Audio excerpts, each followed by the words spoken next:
জনতা উন্নয়ন পার্টির চেয়ারম্যান হুমায়ুন কবির রয়েছেন আমার সঙ্গে। জনতা উন্নয়ন পার্টিকে কি ভয় পাচ্ছে তৃণমূল? আমি বলতে পারবো না, ওনাদেরকে জিজ্ঞেস করুন। আপনার কাছে কি ফোন এসেছিল দলে ফেরার জন্য? ফের আমি ওসব নিয়ে কোনো কথা বলতে চাই না।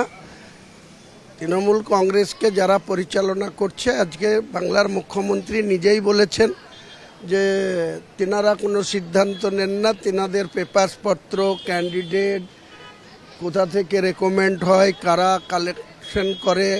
মুখ্যমন্ত্রী নিজেই ইডি যখন আইপ্যাক সংস্থার কাছে রেডে গিয়েছিল, জিজ্ঞাসাবাদে গিয়েছিল, তখন মুখ্যমন্ত্রী নিজেই সেখানে গিয়ে শক্তি জাহির করে প্রশাসনকে নিয়ে গিয়ে ফাইল ছিনিয়ে এনেছিল। তিনি নিজেই কি উক্তি করেছিল যে রাজ্যের শাসন ক্ষমতায় তিনারা আছে, তিনবার মুখ্যমন্ত্রী আছে, তাদের দলের প্রার্থী ঠিক করে কারা, পয়সার বিনিময়ে না কিসের বিনিময়ে একটা এজেন্সি নিয়োগ করতে হয়। এটা দল চলছে, তো সেই দলের কে কি বলছে, কারা কোথায় প্রস্তাব দিচ্ছে, সেসব প্রস্তাব হুমায়ুন কবিরের কাছে আজকে কোনো মূল্য নেই, মূল্যহীন। আপনি হাসছেন, বারবার মুচকি মুচকি হাসছেন, মানে কোথাও কি ফোন এসেছিল আপনি না বলেছেন এমন বিষয়?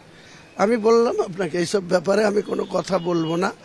যে প্রশাসন আজকে শাসন চালাচ্ছে, একটা দল যখন সাংবিধানিকভাবে মানুষের রায়ে যখন মেজরিটি পায়, যখন মাননীয় গভর্নরের কাছে গিয়ে ওত নেয়, তখন জানি যে নির্বাচিত জনপ্রতিনিধিরা আমলাকে কন্ট্রোল করে।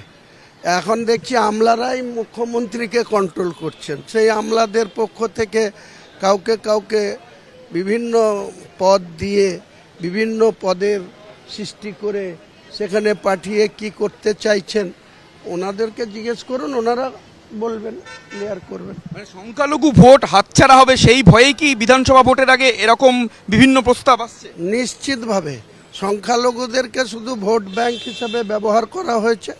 আজকে 14% যাদবরা মুখ্যমন্ত্রী হয়, 8% সোরেন, ঝাড়খণ্ডের শিবু সোরেন তার ছেলে হেমন্ত সোরেনরা মুখ্যমন্ত্রী হয়।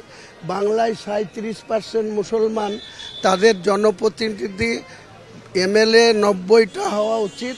আজকে তৃণমূল যখন ক্ষমতায় এসেছিল তখন 67টা মুসলমান এমএলএ ছিল, 16তে সেটা 57, এবং এতে কি বলে 21-এ এসে 42। এই তো তাদের সংখ্যা। যে বলছেন যে তিনি কোনোভাবে না, এমন কোনো প্রস্তাব আসেনি, প্রতি ক্ষেত্রে তিনি মুচকি মুচকি হাসছেন, কিন্তু সব বিষয়ে না বলছেন।